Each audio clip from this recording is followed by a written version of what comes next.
मनजिंदर सिंह सिरसा साहब हमारे साथ जुड़ चुके हैं, बीजेपी के नेता और प्रवक्ता हैं। नहीं मनजिंदर साहब, इसके क्या माने हैं मुझे ये बता दीजिए ना।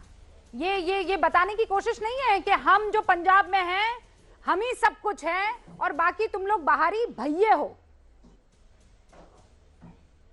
भैया रिस्पेक्टेबल वर्ड है। देखिए पहले तो रुबिका जी हम सबको समझना पड़ेगा। राजनीति में सबने देखा है कि इस शब्द को कैसे इस्तेमाल किया जाता था। अब हर्षप्रीत साहब रुक जाइए, मनजिंदर जी को अपनी बात रखने दीजिए। देखिए पहली बात है, पंजाबियत जो है पंजाब के लोगों के दिल में बसती है और पंजाबियों के दिलों में पंजाब बसता है। ये कहने की जरूरत नहीं है कि पंजाब का मुख्यमंत्री पंजाबी होगा, बिहार का मुख्यमंत्री बिहार से होगा, उत्तर प्रदेश का मुख्यमंत्री उत्तर प्रदेश से होगा, कर्नाटका का कर्नाटका से। इसमें तो कुछ बताने की जरूरत नहीं है। विषय तो ये था कि जिस तरीके की उस बात को रखकर एक इतना गलत मैसेज दिया गया, आप इसको राजनीति के साथ देख रहे हैं रुबिका जी। ये तो राजनीति के लिए किया गया, पर मैं इसके महीने बहुत दूर तक देखता हूँ क्योंकि मैं देश भर में सिखों के मसलों के लिए जाता हूँ।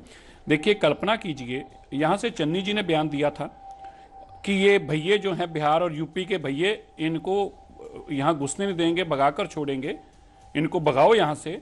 तो प्रज्यूम करो कि मान लीजिए बिहार से कोई नेता खड़ा होकर ये कह देता कि ये पंजाबियों को सिखों को भगाओ यहाँ से। थोड़ी देर बाद यूपी से कोई ये बयान दे देता। किसी क्या इस तरह के बयानबाजी से किसी निर्दोष की जान पर बनाती, किसी के परिवार की जान पर बनाती। बिहार में तो ऐसे ऐसे शहर हैं जहाँ पे पूरे शहर के अंदर किसी एक गांव में 2 परिवार बसते हैं या एक ही परिवार बसता है। तो अगर हम इस तरह की भाषा का इस्तेमाल करेंगे उसका दूरंदेशी, और ये कोई ऐसा नहीं है रुबिका जी कि ये पहली बार किया गया है। 1980 के दशक में ये सब कुछ करके ही तो पंजाब को जलाया गया था। ये सब कुछ करके ही तो पंजाब और सिखों के खिलाफ इतनी नफरत पैदा कर दी गई थी। ये सब कुछ करने के बाद ही तो अखबारों में फुल पेज में ऐड लगाई थी कांग्रेस ने, जिसमें एक सिख को गाड़ी चलाते दिखाया था टैक्सी, और नीचे लिखा था रुबिका जी, आपको जहन में है या नहीं है, उसमें नीचे लिखा था, क्या आपको इसे देखकर डर लगता है। ये बड़ी ध्यान से समझने वाली बात है रुबिका जी। फुल पेज की ऐड, टैक्सी में सिख जा रहा है और नीचे लिखा हुआ है, क्या आपको इसको देखकर डर लगता है। यहां तक हमारे साथ किया गया। 450 लोगों को जो विदेशों में रहते थे उनको आतंकवादी कह के ब्लैक लिस्ट कर दिया गया, जो अब सारे नॉर्मल है, कोई था ही नहीं, तो अब सब वापस आ रहे हैं। तो मेरा कहने का भाव ये है, ये पोलराइज करने के लिए वोट को 2-4 लोगों का नुकसान हो जाए। मान लीजिए ये सब बयान दिया था, अब ये संभल गया मसला। और मानता हूं क्योंकि बीजेपी की सरकार यूपी में थी और अलायंस की वहां पे बिहार में थी।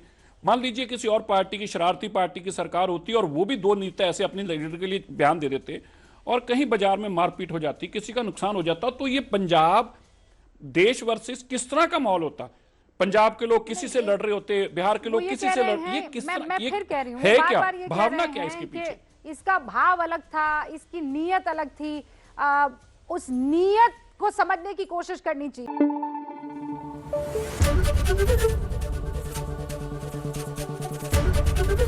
एबीपी न्यूज आपको रखे आगे।